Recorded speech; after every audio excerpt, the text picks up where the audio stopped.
All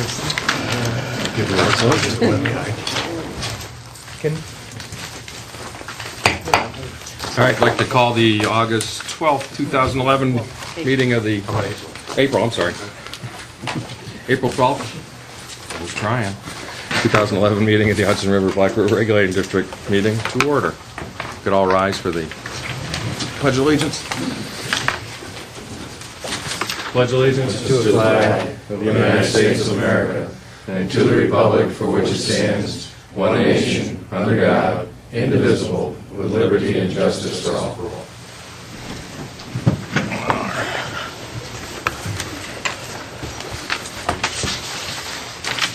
Mr. Ferrara, can we have the roll call, please? Mr. Chairman, David Bergstresser. Here. Michael Astafan. Here. Albert Hayes. Here. Philip Klein. Here. Thomas Stover. Here. Mark Finkel. Here. Michael Clark. Here. Robert Leslie. Here. Robert Fulton. Here. Carol Wright. Here. Richard Ferrara here. Mr. Chairman. Thank you.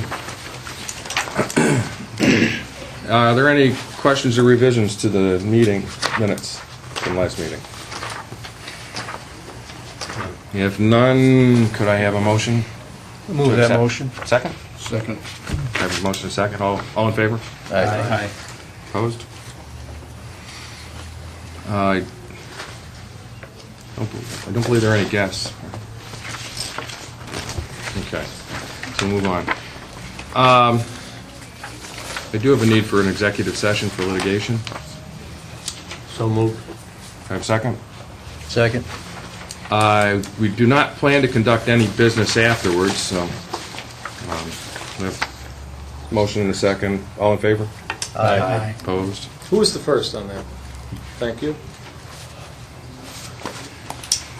All righty. And that's to discuss the Litigation. 5 county suit. 5 county. I'm sorry. Okay. I see we have a couple of speakers in the public comment period. First up, we have a microphone for them.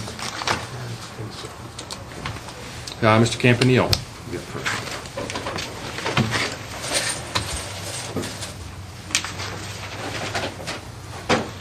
I think if he stands right here, Yeah. he'll get picked Okay. up by that mic. Thank you. I'd like to leave this for your vision, but I have a letter I like to read to the board members,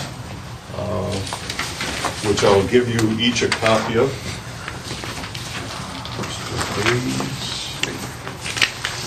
I'm sorry. Oops. Appears to be a bucket of broken glass.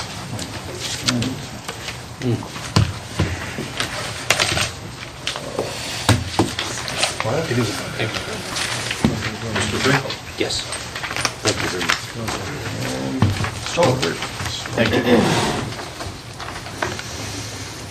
Dear Hudson River Black River Regulating District Board members, congratulations on the recent news that the New York State Supreme Court has issued its ruling that 5 Capital Region counties have to pay the Hudson River Black River Regulating District's fees from flood protection. We are longtime permit holders in good standing who obey the rules, and we support keeping the Hudson River Black River Regulating District as the agency that manages the lake levels and the permit system. At the May 2010 Hudson River Black River Regulating District's board meeting, the words exclusive use and access were adopted by the Hudson River Black River Regulating District's board. And those words appear on the permit signage, the annual permit, and in the January 27, 1993 rules and regulations governing the use, operation, and maintenance of the Great Sacandaga Lake booklet. We also believe that together with all the aforementioned, plus the fact that we paid an annual permit fee for the exclusive use and access of our permit area, same should be administratively enforced by the Hudson River Black River Regulating District. We are victims of other permit holders who have repeatedly violated the exclusive use and access rule by driving ATVs and snow machines across our permit area without permission, causing damage to state land. This is also in violation of the New York State ENCON law, subsection 196-2. We have also witnessed these same permit holders accessing our permit area on foot and by watercraft, again without our permission, depositing broken glass waste on our beach area. These pieces of broken glass waste are being provided for your review today. That is the container that I left with you, sir. Yes. This is a violation of New York State ENCON law, Article 9, Title 3, subsection 9-0303, paragraph 4. Please note, we never found broken glass waste on our beach from 1985 to 2009.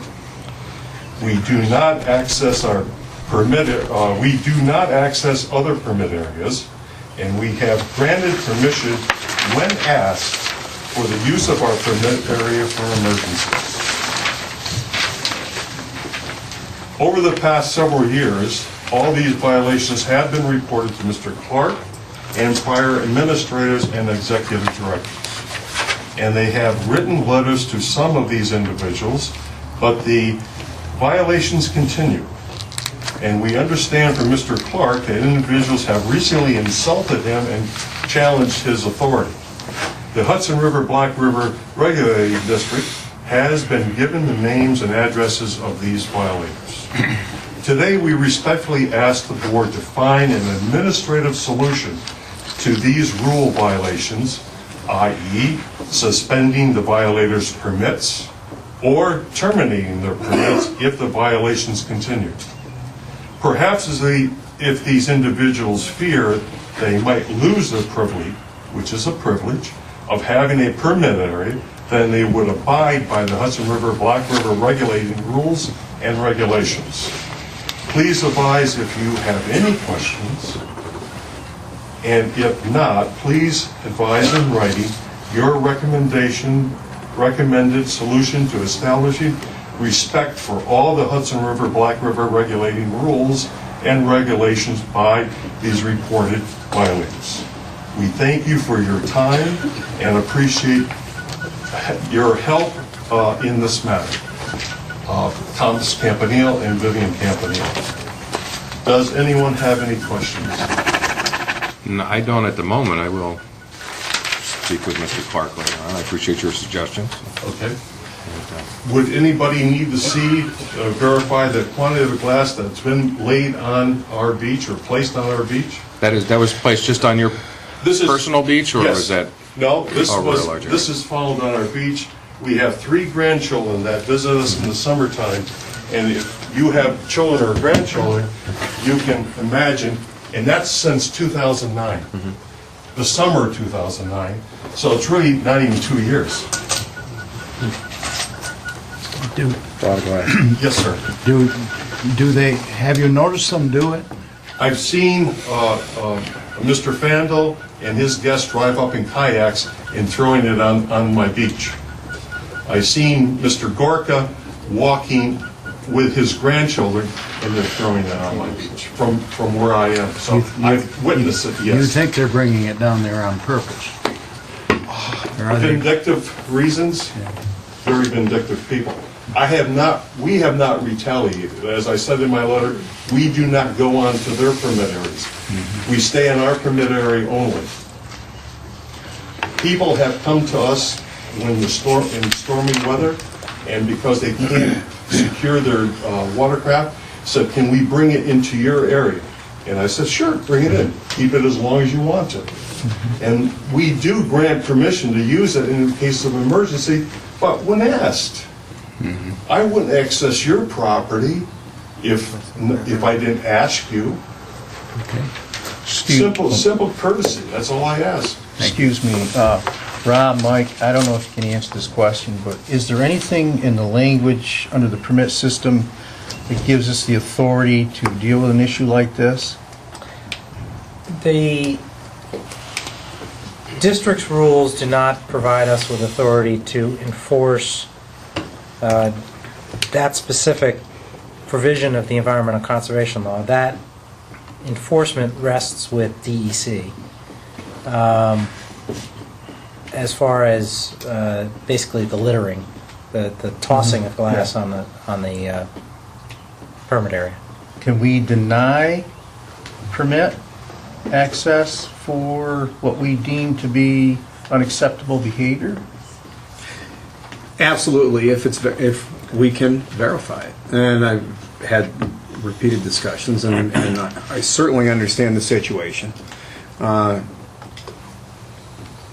There's the issue of when it's being done, and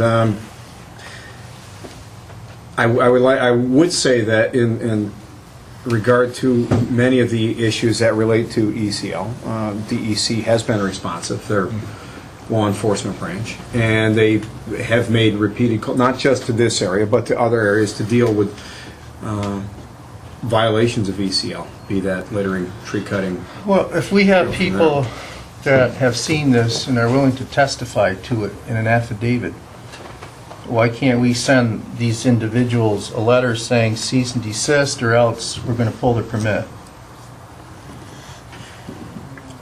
Letters have been sent.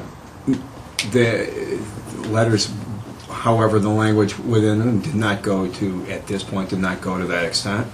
The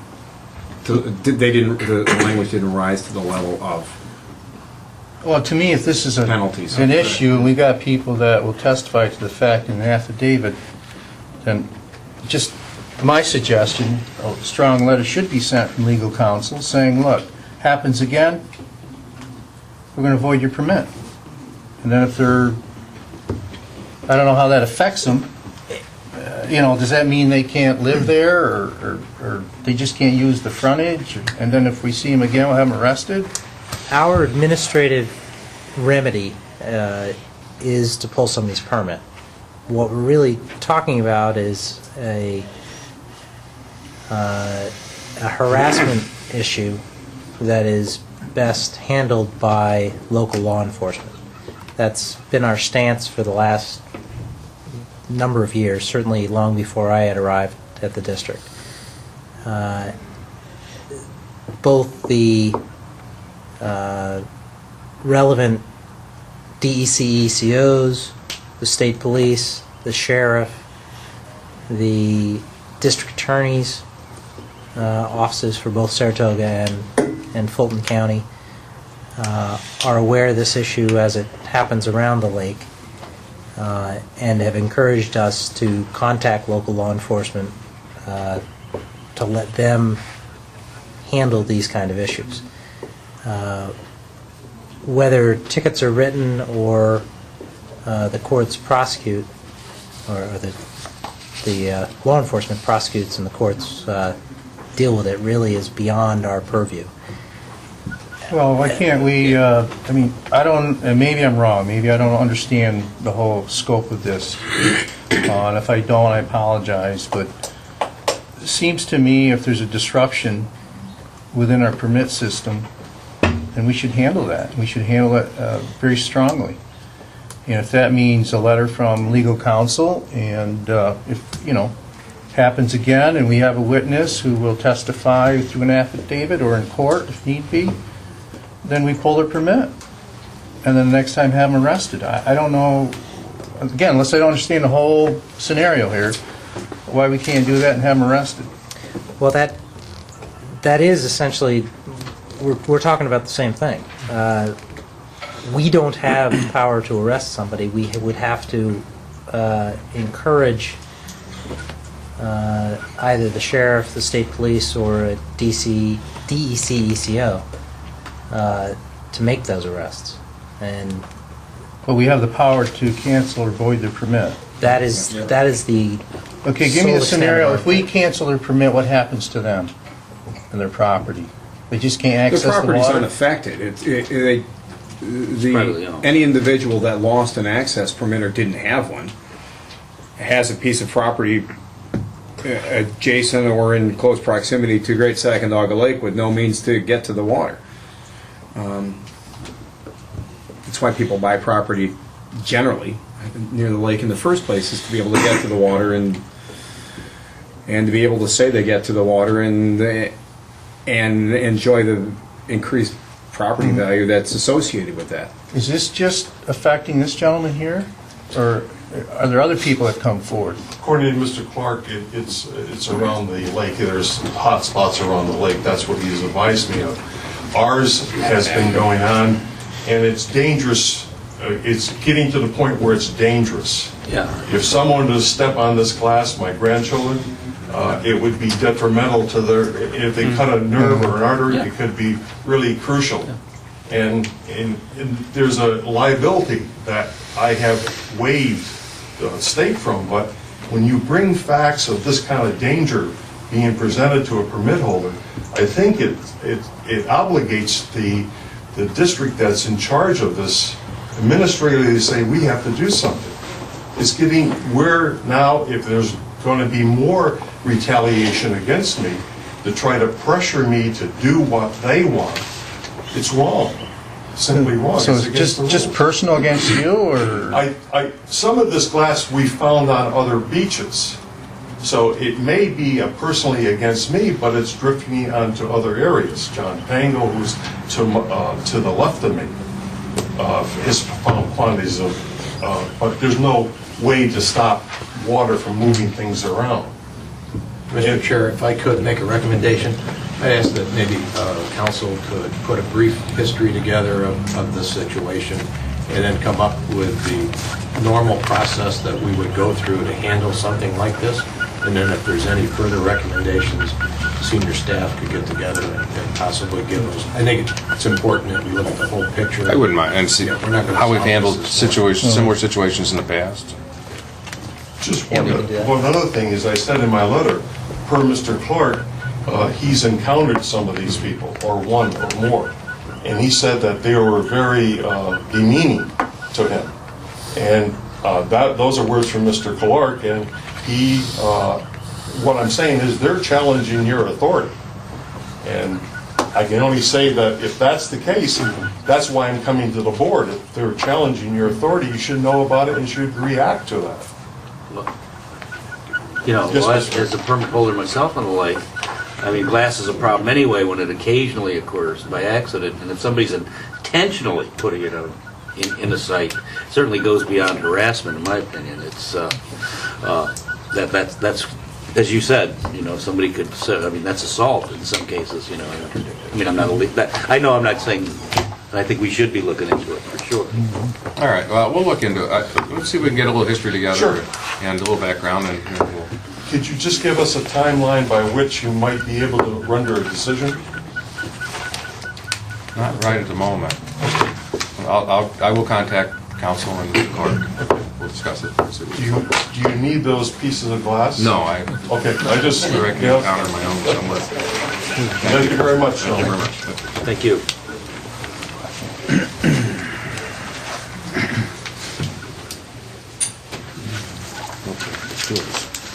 Second, Mr. Byram. Take a peek.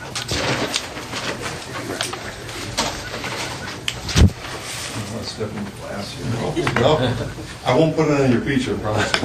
Okay. Before beginning my comments, I'd like to inform you that the GSLA lost one of our vice presidents last week. Bill Chrisman was our membership chair, water quality representative, and representative on the Great Sacandaga Lake Advisory Council. He passed away last Friday. GSLA and the lake community have lost a great man. Bill will certainly be missed. I'm Dr. Peter Byron, President of the Great Sacandaga Lake Association. I appreciate the opportunity to address the board and share our member concerns. Spring is in the air, and a new season on the Great Sacandaga is upon us. We are happy that we have moved a step further in a resolution of the issue that has been taxing us for some time. It's fun. Thank you. We note that the district prevailed in the state Supreme Court, but we're also aware of the threat of an appeal. We would hope that the final decision will be fair, equitable, and timely.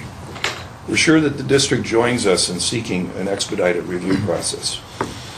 Press reports in the spring also indicated that our neighbors from the Sacandaga Protection Committee were active in seeking assistance from our elected federal officials in resolving the overall fiscal issue confronting the regulating district.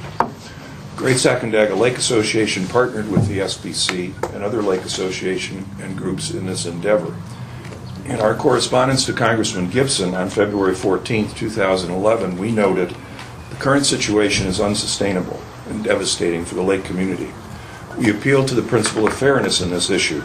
The lake community property owners have continued to pay their fair share of property and school taxes in the spirit of the initial 80-year-old agreement.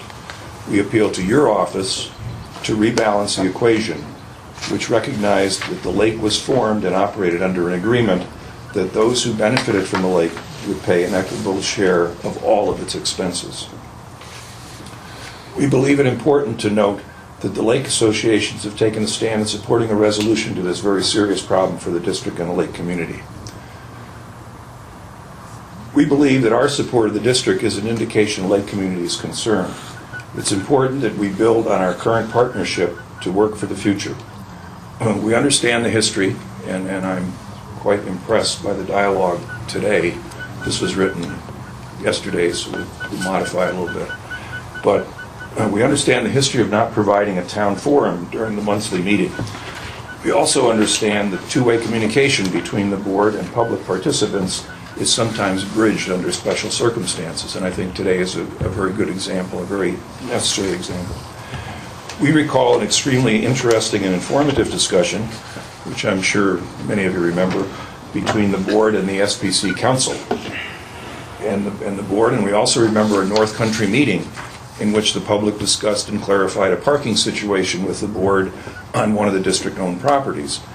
In both cases, the board and the public benefited from the dialogue, and in neither case was public decorum endangered. The lake community would like to be part of the solution of issues around the lake. For this reason, we also ask once again that the board consider establishing a lake-wide advisory board to offer assistance to the board in its interaction with the lake community. The Great Sacandaga Lake Association stands ready to assist and also awaits your response. As usual, we would be happy to meet with the board to elaborate on our comments. Thank you. Thank you very much. Give you the big print version. Thank you. All right. I have a little trouble reading the third name. I have a third guest. I apologize. Chairman, I apologize. My father was a doctor. Oh, okay. I'm not. Would you like to step up? Over here? Yeah, over here would be fine. Okay. Into the camera a little better. Board members, my name is, the nickname is Zandy Gabriels. Okay. Alexander Gabriels. And I come from Bolton Landing, which is 20 miles north. It's on Lake George. It's not part of your regulating district. So I don't come to you with any particular concerns about the operations going on over there or any legal matters going on. I'm here today because the town of Bolton has received a letter recently from New York State DEC, Bureau of Dam Safety. This deals with the condition of one dam that we have up there. It's not nearly as large as the dams that you're involved with. It was built in the mid-30s. Concrete, 13 feet high, contains 140 million gallons, and it's a reservoir for the town of Bolton's municipal water system. DEC's concern is the capacity of the spillway over the dam. Particularly, they're concerned now with its ability to handle what they term as a probable maximum flood, PMF. I can assure you that in the 1930s, this concept and the volumes of water that DEC is considering were not taken into consideration. For example, the town of Bolton gets approximately 42 inches of rain per year. The probable maximum flood that the town of Bolton has to be concerned with is an equivalent of 33 inches in 72 hours. That's huge. Obviously, you can guess that our spillway does not have the capacity to handle that sort of situation. And the concern for Bolton is, well, sometime they're going to really come down hard on us and require us to try to comply with that standard at some incredible cost. So the question I raise to you is, have you received a similar letter about probable maximum floods on the spillways of any of the dams over there? And if so, what have you got? Do you have any solutions for us, or do you comply with it already? I would probably defer that to Want me to answer those Mr. questions? Sure. We do, four of the, actually on 5 of our facilities, our Black River facilities, we do not have to, well, we do comply by virtue of the fact that we comply with the Federal Power Act for Conklinville Dam, which is actually, I would say, probably a little bit more stringent set of safety requirements at Great Sacandaga Lake at Conklinville Dam. But for our Indian Lake facility, our Stillwater facility, our 2 dams in the Fulton chain, as well as the Hawkinsville Dam in the Black River, we've received similar notice from the DEC with regard to the new requirements under the dam safety, changes in dam safety regulations. And through a combination of in-house effort as well as hired consultants, we have put together our emergency action plans. We have determined the spillway design floods, although not all of them are 50% of the PMF. We have facilities where we only have to deal with 150% of the 100-year event, and but are in a similar situation, as well as probably 2,000 to 3,000 facilities in the state that are considered Class B and Class C hazard structures. So I understand exactly what your situation is. Board members, I thank you. Bolton just got the letter, then all of a sudden you're here, and all of a sudden you got a lot of dams, so I thought I'd come down and ask the question, because I couldn't find it on your website, and which is pretty impressive about keeping things there, but this is an issue that hopefully maybe with more information might be available on the web at some point. Don't want to push this issue. I don't think we're ready for 1,000-year storms that we need to be planning just yet. I understand. Thank you. Thank you very much. Were there any more guest speakers that didn't sign the... Okay. Next up, I would ask for approval of the regular meeting minutes from the March 8th meeting. Any questions or comments or changes? Ask for a motion. I'll make that motion. I'll second. Motion and second. All in favor? Aye. Opposed? So moved. Oh, I'm sorry. Motion for an executive session. No, you've Oh, I got did one. that. You did that. Okay. Like, we have the report of the acting executive director, please. Thank you, Mr. Chairman. My report begins on page 16 in the board package. As all of you, I'm sure, can imagine, the majority of my time spent as acting executive director has been on Hudson River area revenue issues, to include ongoing assessment litigation, of which there has been some news. There's also, with respect to revenue, there's also other issues that are outstanding. Adjacent to my report, there is a memo from staff to the board updating the board essentially on the status of the Headwater benefit study being performed on behalf of the Federal Energy Regulatory Commission.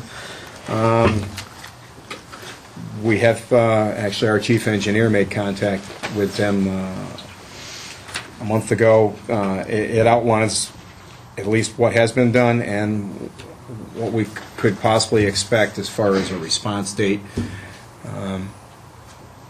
It's still an estimate at this point, and it has been a long time in the works already. We expect to, we hope to, at this point, see a letter summarizing those benefits at some point this fall. Our estimate right now is November. of this year. That's a long time away, and we will update the board when we have better information than that. Also, I want to mention that, as you recall, last month there was a resolution of the board authorizing staff to advertise for sealed bids to dispose of vehicles and surplus equipment.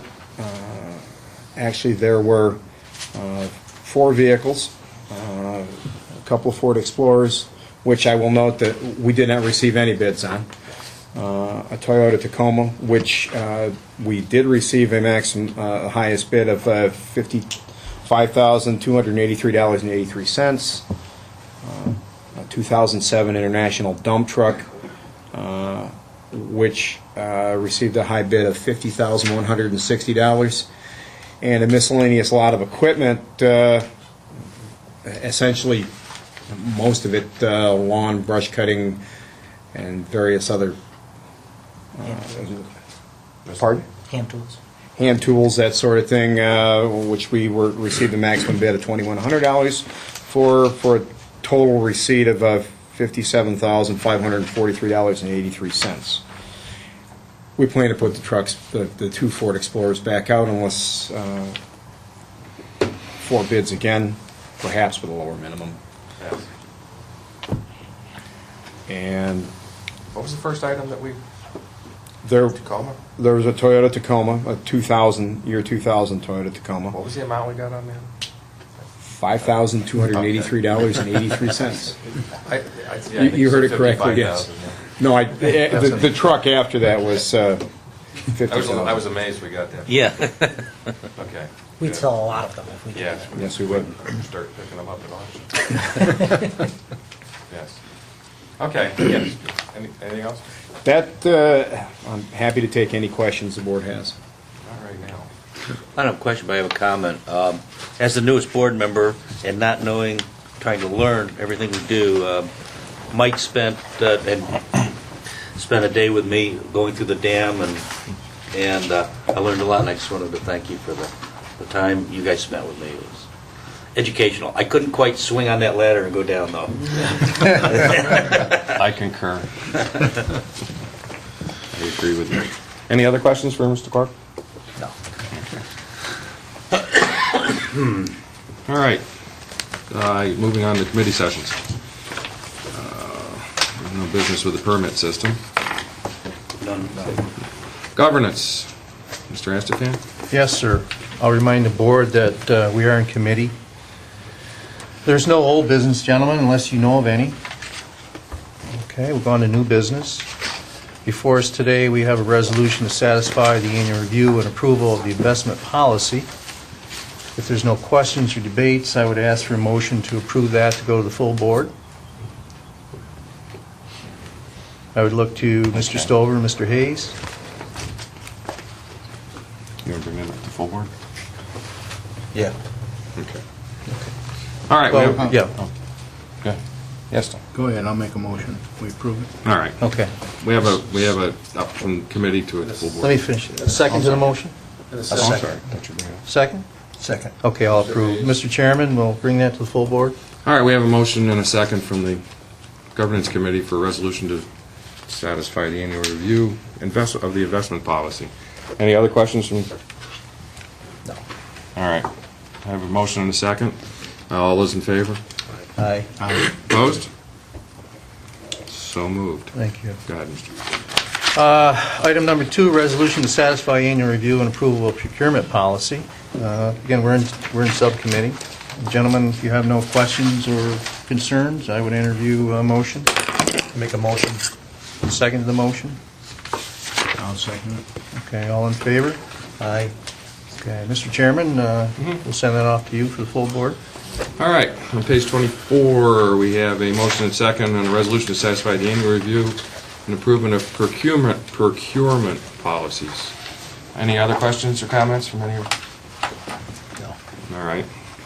So I have motion and second. All those in favor? Aye. Opposed? So moved. Thank you, Mr. Chairman. Our third item is a resolution to satisfy annual review and approval of property guidelines policy. Gentlemen, do you have any questions or concerns at this point? Okay, I entertain a motion to send it to the full board. Make a motion. Second the motion. I'll second it. All in favor? Aye. Aye. Okay, Mr. Chairman, we'll send it off to you. I have a motion and second to approve the resolution to satisfy our annual review and approval of property guidelines. So, any other questions from any of the board members, comments?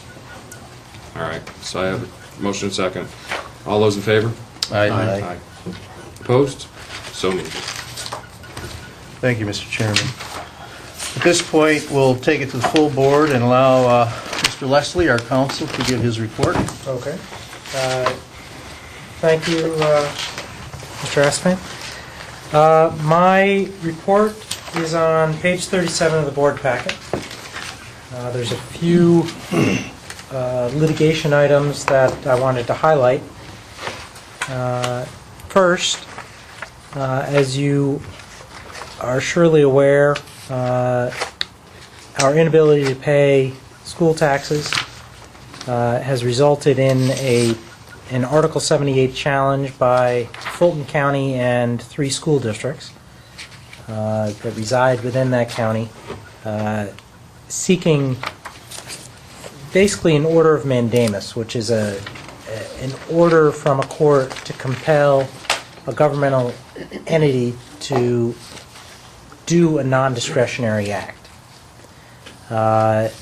The suit requires a reply, preparation of a memorandum of law, an answer, as well as affidavits from various members of staff in order to interpose a defense.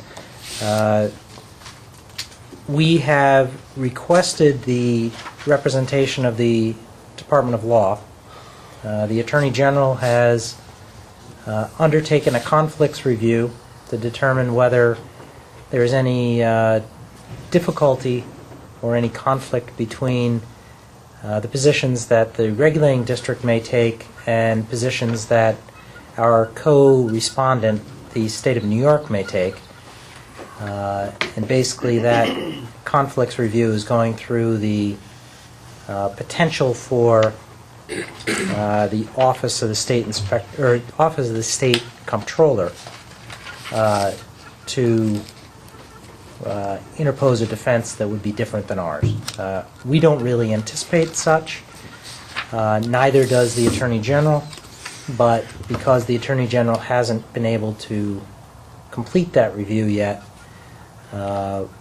we have had to seek an adjournment of the time for us to reply. So basically what this all comes down to is we've been sued, we've sought representation, we anticipate the Attorney General is going to interpose a defense on our behalf. We have our stuff prepared to give the Attorney General to help them along on that path, but we don't yet know whether that's going to happen. If it doesn't happen, we may need to come back to you to seek authority to go out and hire outside counsel to prosecute defense in this. We don't anticipate that's going to happen, but it's out there. The Attorney General, because they anticipate representing us, has contacted counsel for Fulton County as well as counsel for the schools and sought their consent for an adjournment of the return date, which, although we don't have a firm date, we believe is now going to be in the end of May. So that's the first piece of litigation. I just wanted to bring you up to speed on. The second has to do with a decision that we won earlier, actually last year, late last year. The McDonald's, the permit holder, had brought a suit against the regulating district and an adjacent permit holder, the Campbells. After interposing a defense, we won a dismissal of the McDonald's case. about a year ago. They then filed a notice of appeal, and we then waited 9 months for them to interpose their or to perfect their appeal by filing their memo of law and affidavit. We then have recently filed our reply papers to that appeal. I think as of April 8th, we filed our reply, and now we're awaiting a decision of the appellate division. We're pretty confident we're going to win this appeal as well, but it's going to stay out there for a while longer. The third thing is last April, the district won a dismissal, actually the state won a dismissal of a personal injury action brought by a young woman who swung off a rope swing almost into the water. She did sustain injuries, but the Court of Claims found that the state of New York was not liable for those injuries, and did so on a basis which provides the regulating district with a defense of a similar suit that the same woman brought in Supreme Court. We have this week filed our motion to dismiss on those same grounds, and anticipate that the Supreme Court will look at this matter the same way that the Court of Claims did, and ultimately dismiss against the district, or dismiss the case brought against the district. Is that Fulton County? Yes, I believe it is. And the fourth litigation issue is our win in the 5-county suit. I'm sure you're all familiar with that case. I'll simply offer this. The counties have not yet filed an appeal, although media accounts suggest that they will do so. They will have 30 days from the date that we served them with a copy of the decision to file that appeal, and then 9 months to perfect. We'll then have some time to interpose our reply, and at that point wait a decision of the appellate division.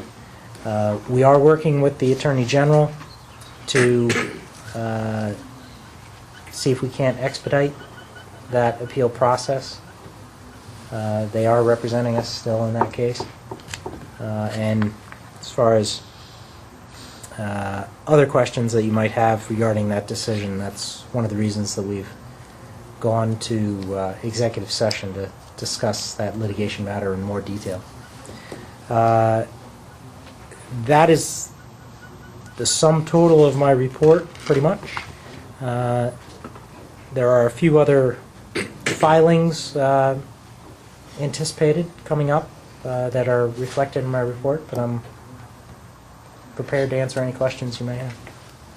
I'd just like to make a comment. Apparently there's a little bit of confusion out there in the public as to what the board here receives as stipends. And I see in your report here that you will be filing with the Commission on Public Integrity on our travel reimbursement and honoraria, which is, for the record, I'd go on the record to say that that's the only monies received by the board members here would be travel expenses and any honoraria, which is just a reimbursement for any publications. If I might, this came up in the context of, I guess there's two things. There is a requirement every year that any district employee file a statement of their financial affairs. That you're required to do, and you've all done. Not employee. Right. Right, it's board members. Board members and board advisors. members and employees are filing, certain employees are filing their financial affairs affidavit. That we've got no problem with. You've been doing that forever. Second is a requirement by the Commission on Public Integrity that any employee file a statement of any honoraria may be received outside of their duties as an employee of the district. That you're not required to do. However, no employee has had an honoraria bestowed upon them in long-term memory. Quite honestly, it's unlikely that somebody is going to pay me a $50,000 speaking fee to go speak at the University of Colorado about the regulating district and how we handle photo requests. That's clearly something geared towards a different level of state employee who may be cajoled into making that kind of a speech for money. We don't do that. There is also a statement that we do every month regarding your expenses and travel reimbursement. Those are relatively small dollar figures, and they're directly related to reimbursement for expenses you have as an uncompensated board member for your attendance at these meetings. For instance, if you've got to travel 4 or 5 hours to get here, you're not taking that money out of your personal pocket to drive down, whatever gas at $4 a gallon costs you to drive down and drive back. There's, as a result of this 5 counties decision, pretty much every paper picked it up, and there's been a line of comments in the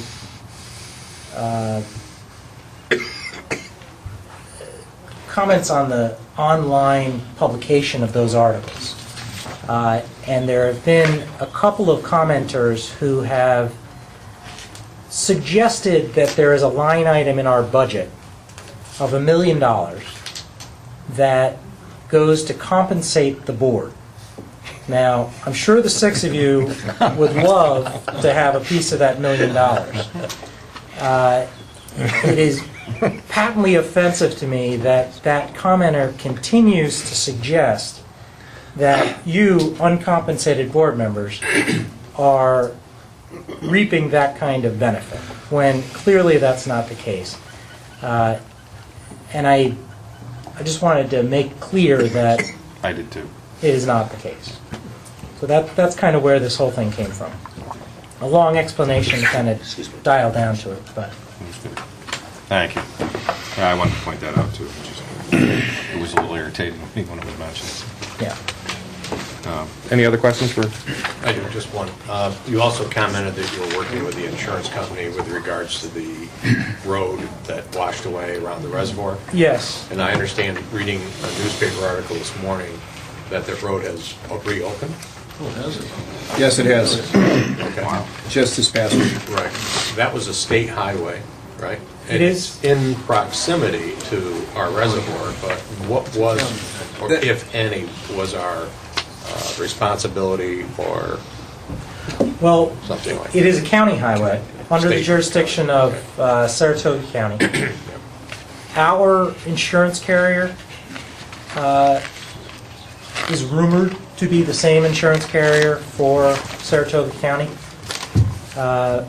We, of course, when the accident occurred, because it happened in proximity to our property line, and part of the roadway ended up in our jurisdiction. On our property. Basically, the roadway fell into the reservoir. We notified our insurance carrier. I suspect Saratoga County did the same thing. That insurance carrier hired a claims adjuster. The claims adjuster hired an investigator. The investigator contacted us, asked us a few basic questions about what we knew, where the property boundary was, who had responsibility for that road. It was a pretty perfunctory meeting, and we moved on. Okay, so our liability was ascertained to be zero. We ascertain our liability to be zero. And there is no claim. And there is no claim filed as of yet. Our insurance carrier didn't seem terribly concerned about us. That doesn't mean we won't be sued, and we'll have to defend against it. I just don't think in the end we're going to end up having any liability bestowed upon us. Good. It's at spring, it's time for grass. The weather is broken. We've been perished another round. I like it. Okay, any other questions? All right, moving on to Finance Committee. Mr. Stover?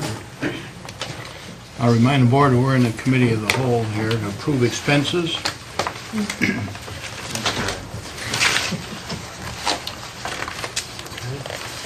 That's I don't believe there were any. No expenses. No expenses. No approval of expenses for this period. Okay, very good. It's a standing agenda item, so we leave it there whether we have it. And there's no old business, No old business. so we'll have the new business. Mr. Ferrera? Thank you, Mr. Chairman. My report begins on 39, ends on 71.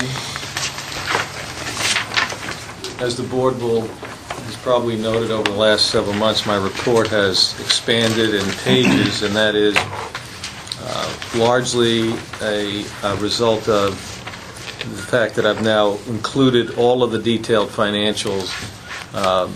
Formerly, we did it on a quarterly basis. Mr. Astafan actually was asking some questions about some detail, and I just thought it was a good idea to put the detail in. We can always summarize it back up, or I want to thank you for that, because I've noticed each month it's growing, and it's extremely informative, and I appreciate you doing that. no, It it's really helps to understand the underlying financial. the reports exist, and Yeah. it's just a matter of getting them in the report. So So thank you very much, I No. appreciate that. on 39, my written report, as has been the case for probably the last 2 years, I've continued also, along with the rest of the senior staff, to devote the majority of my time basically assessing the district's cash flow situation. That analysis has taken me down many different roads, but at the end of the day, we basically stand at the end of fiscal March, basically where we have been for the past probably year. We've been very static. We have basically almost a total moratorium on capital projects. So for the most part, you can look on page 43 under disbursements, and you can see that we are primarily paying the same recurring items month after month, and that being payroll, health insurance, commercial insurance, and those are probably the lion's share of the disbursements we make. In terms of the receipt side, this is the permit fee receipt season, and I've adjusted some of these numbers, but we did receive $106,000 this month for permit fees, which gets us to probably around 95% of the total permit fee receivable. I would expect to, and generally, when you get to this point and you've collected 95%, the remaining 5% may take several more months to recoup, but at the end of the day, we've gotten the lion's share in. I did add what I thought was an important FYI, and that is in the second paragraph. The Division of Budget issued a revised bulletin B350, which is the one that deals primarily with the annual internal control certification for all of the entities within the state who are responsible for submitting, and up to this revised B350, that was basically all entities. This announcement and amendment to that bulletin, to my surprise, now removes all public authorities from the requirement of issuing an annual internal control certification. So I was actually, I'd say shocked is more. Their bulletin basically said that it was basically taken in light of the Public Authorities Accountability Act, where there is more oomph, if you will, in terms of oversight requirement by the board and other public authority I guess, oversight agencies and requirements for reports and such that I guess their thought was is that it wasn't necessary. Again, many of the public authorities are smaller, so the thinking being that these other controls, if you will, were sufficient enough to give them the confidence that they could eliminate this. Now, having said that, this in no way eliminates our responsibility of having an effective internal control program. We will continue to do exactly what we've always done. What we won't be doing is having to report it in a formal way every year to Division of Budget and having them bless it. So we still have to go through many of the same hoops that we did in the past.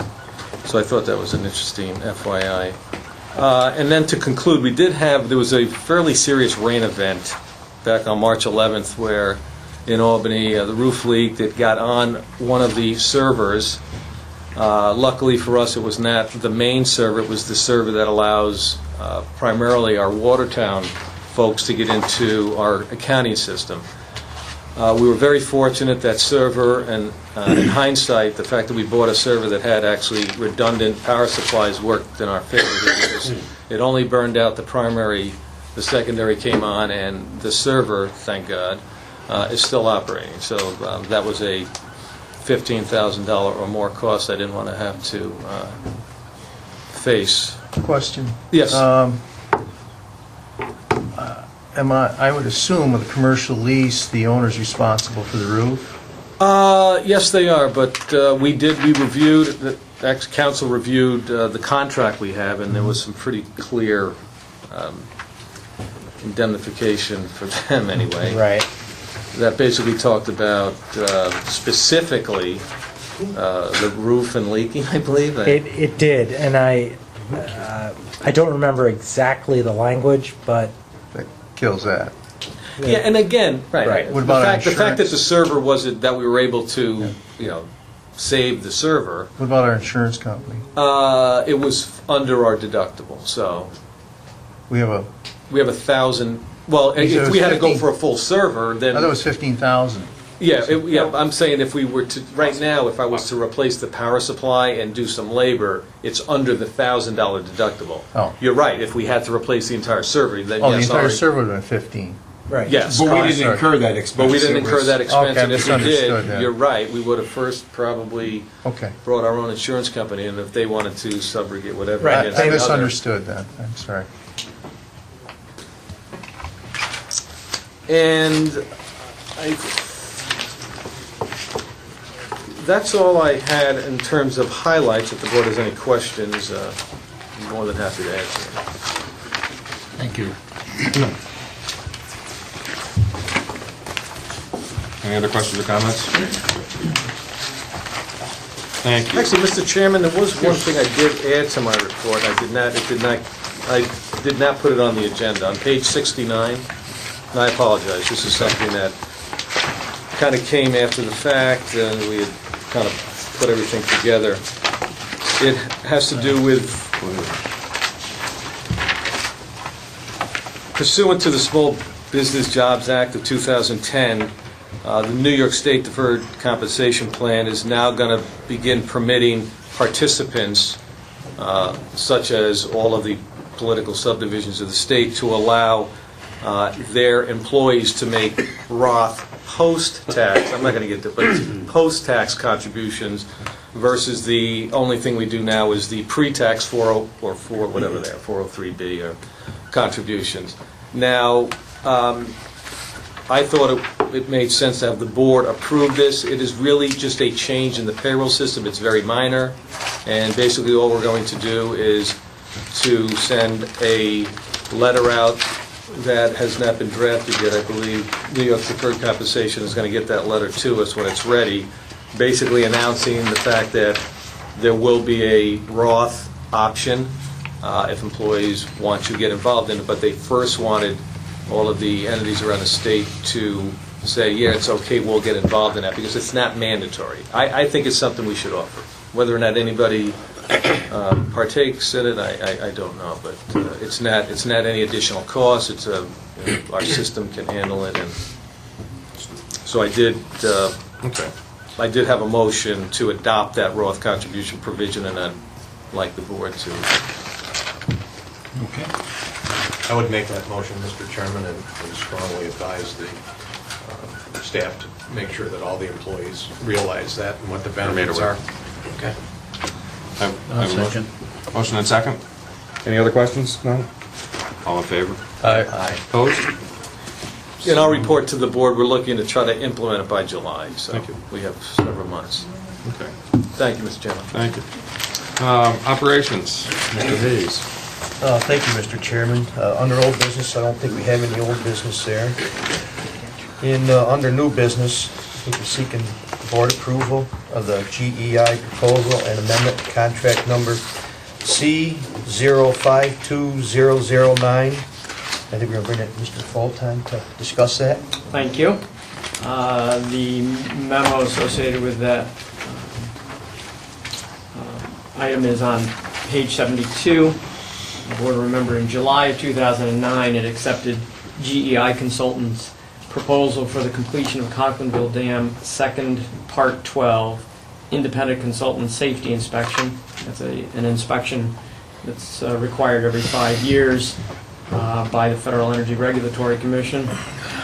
John Northrop of GEI, who was actually an employee of GEI at the time, completed the safety inspection and submitted a report to the Federal Energy Regulatory Commission in January of 2010.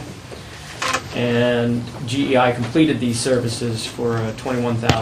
That was the contract that Mr. Hayes referenced. In October 2010, FERC provided comments on the inspection report and requested additional information and an assessment of specific features of Conklinville Dam, structural features of the dam itself. And that additional information request then needs to be responded to, and so we asked GEI to provide a proposal, and they did. Contains a scope of work and a fee to respond to FERC's additional information request. A copy of GEI's proposal is attached to my memo, and GEI proposes to complete the additional scope of work for a not-to-exceed amount of $9,000.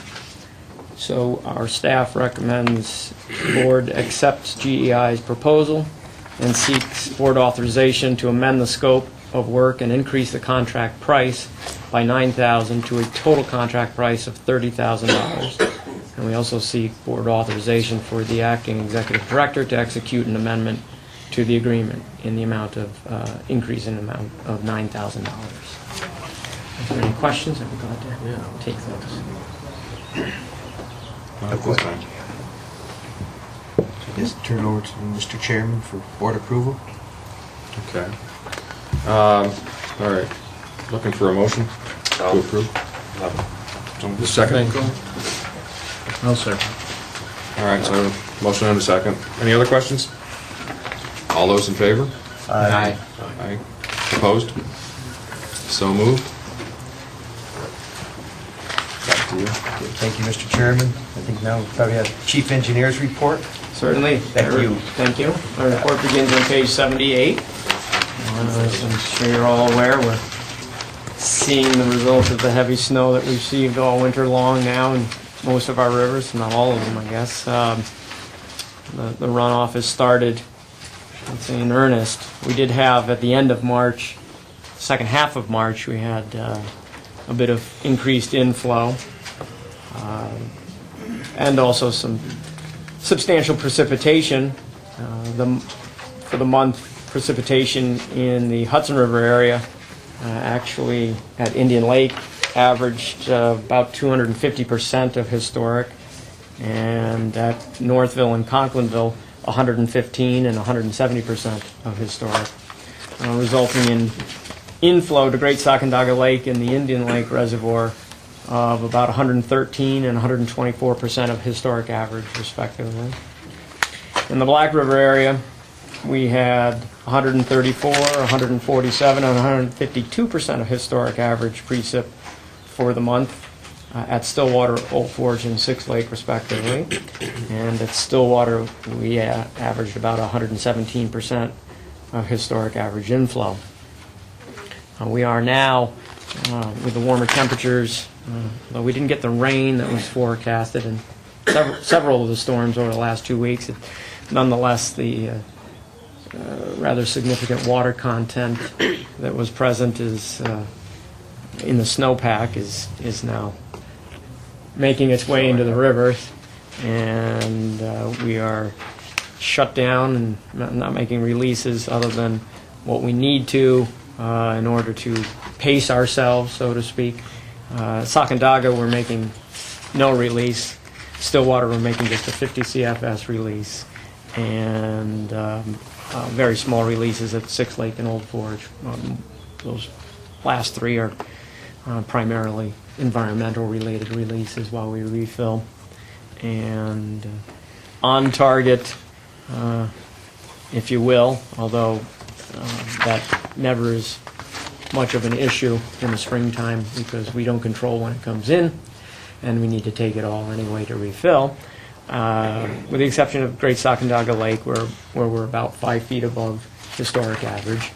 But then again, as I said, above or below the target this time of the year is really dependent upon when and how Mother Nature throws the freshet at you, so to speak. So that's not so much a concern. And we continue to adjust and recalculate our anticipated inflow for the remainder of the freshet through, generally I look at through the end of May, and adjust as needed our releases or the rate at which we're storing in order to hopefully top out without any excessive discharges needed at the end of our refilling for all of the reservoirs. That summarizes my report and operations, and if there are any questions, I'd be glad to take those. Thank you. Thank you, Rob. We come on to Hudson River Area Administrator's Report. Mike? Thank you, Mr. Hayes. My administrator's report begins on page 125 of the board package. The last month, focus within the Sacandaga Field Office in the Hudson River area is centered around the completion of the processing of the access permit renewals. As Mr. Farrar reported, that's probably in excess of 95% now. With since the time of his report, and staff is also the staff that we do have is gearing up for the coming season when people flock back to the Great Sacandaga. We have begun dealing with some early work permit requests that take up a significant amount of field staff time, hoping to get a jump on it, although it never seems to work out that way because they continue to come throughout the season. And staff has been involved with that. There was an afternoon of chainsaw safety training for field staff, which, believe it or not, we use those quite often, given the number of trees on the state land around the reservoir. Also, just in the over the last week to 10 days or so, all staff at various times at the Sacandaga Field Office has been involved with the releases that the chief engineers ordered through, in this case, through the dowel valve operations. That takes three individuals need to be there. That's a safety mandate and part of our health and safety plan. And Mr. Finkel was actually lucky enough when he participated in the tour of the Conklingville Dam. He happened to be there at one of those very few times a year when the dowel valves are being operated, and he got to see it firsthand with two valves being open. You didn't make him do it? If I'd have gotten down that ladder, he might have. And the only other thing I have is just if I could change hats for a second back to the executive director. I just wanted to comment on what I see as all staff's performance. during these uncertain times that we've experienced for the last year or better within the regulating district. All staff and the field staff at all the offices in Watertown and the Black River field office and the Sacandaga field office and Albany have made every effort to deal with the much reduced first team that we have. We have no second team, and yet everybody seems to pitch in on a regular basis with a positive attitude, and that is refreshing. And I also wanted to say that our senior staff is the most professional that we could hope for, and the board is should be aware that there has been an ongoing positive attitude to find solutions, permanent solutions to the issues that we face in the revenue in the Hudson River area, and indeed any issue that comes up. I can state as chairman and probably for the whole board that we appreciate the dedication, hard work. On behalf of all staff, thank you. Thank you. Thank you, Mike.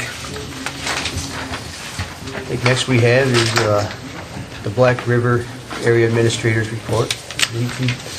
That'd be you, Carol. Thank you, Mr. Hayes. My report begins on page 130, and I would like first to attest to what Rob said previously about our snow. I have participated in our last 2 snow surveys. We do them every other week, and normally 2 of our field staff go out into both the Black River, all through the Black River area to do our snow surveys. We have 13 sites, so it goes over a 2.5-day period, and I take the opportunity to travel with each staff member individually, perform the snow surveys, so I have the opportunity to not only see the field, but to also discuss and have a one-on-one with my employees. So we kind of have that take advantage of that moment. We did find 5 to 6 inches of snow still in Sears Pond, but that's about the only area that there was snow reported, but the creeks and rivers are swelling, so, and the reservoir is rising. My field staff is continuing to do a yeoman's job on our Gate 5 stem replacement, and that has been an ongoing job, and I realize I'm reporting that monthly to you people, but it is a 3-man job, and that is my staff up there is a 3-man staff. So when we have full staff, I mean, we're operating, but it's been also quite a learning curve for them, and it's a job that's quite new, and they've been working with the engineering staff, has helped us greatly, and the health and safety officer has been providing our training and getting the adequate equipment so that we are doing this job in the most safe manner possible. I'm proud of them. I think that next month we probably will have that job completed, and we hope to bring a better presentation to just what that was, that ongoing project was, we'll bring to the board, so you can have a better appreciation. Other than the daily maintenance and operations, we are starting to gear up for spring-summer field jobs, and so putting away our winter equipment, bringing out our spring and summer equipment. Thank you, Carol. Okay? Question? Question, Carol? Yes. Where do we stand in relationship to the ownership of the hydro plant at Stillwater Dam? Because there was some talk about sale, and then the first people backed off, and To my knowledge, that it just is, still Mercer. it is still Mercer. Yes. I'm not sure what they are doing with it. Okay. You haven't heard any talk from them? Any more questions? Nothing? Guess that'd be it. Turn it back to you, Mr. Chairman. Okay. Mr. Chairman, if I could interrupt for 1 second. I might suggest that under board business, if we could switch that resolution that follows with the resolution on item 13, just do them in reverse order. See why when you read the the last resolution.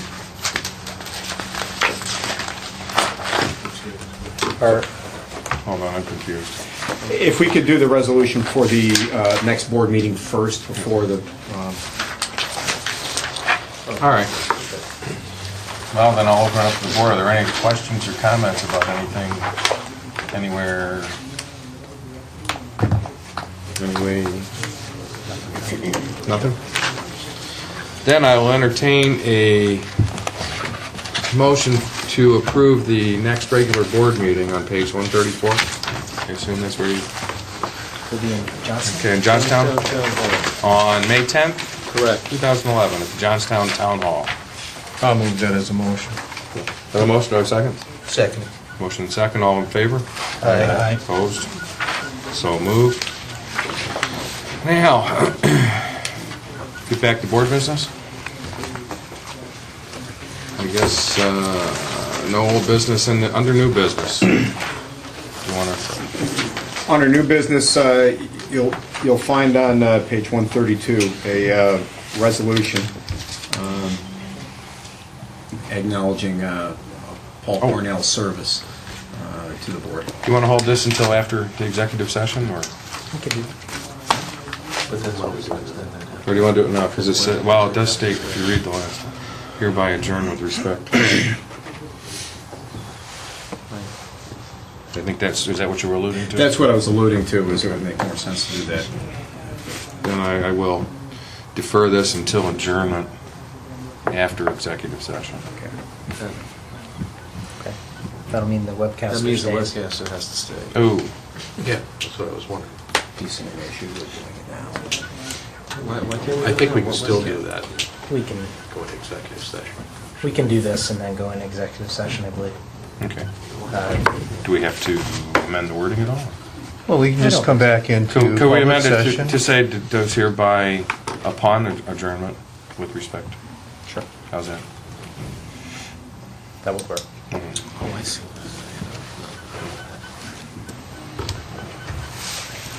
Why don't we do that, add upon, and then we can go into executive session. We can do this now and then. Sure. Right. Webcast. So you're gonna, so what do I say? All right, so, do you want to read the resolution? Want me to do? I'll do it. Whereas Paul J. Cornell was first appointed a member of the board of the Hudson River Black River Regulating District on June 8th, 2009, and served in that capacity until his untimely death on February 4th, 2011. And whereas during his entire service with the board, the late Paul J. Cornell was known to have served with diligence and devotion to duty and was a good friend to the district and showed great concern for and interest in solving the many and complex problems confronting the board.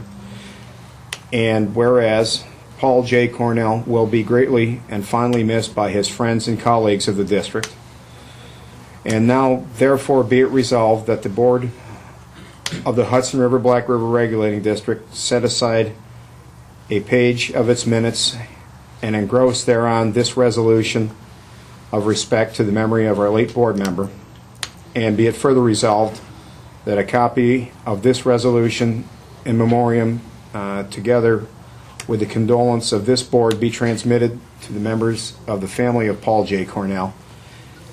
And be it further resolved that the board does hereby, upon adjournment, with respect to the memory of Paul J. Cornell. Resolution approved this day, 12th of April. Do I have a motion? I'll make a motion. And a second? Second.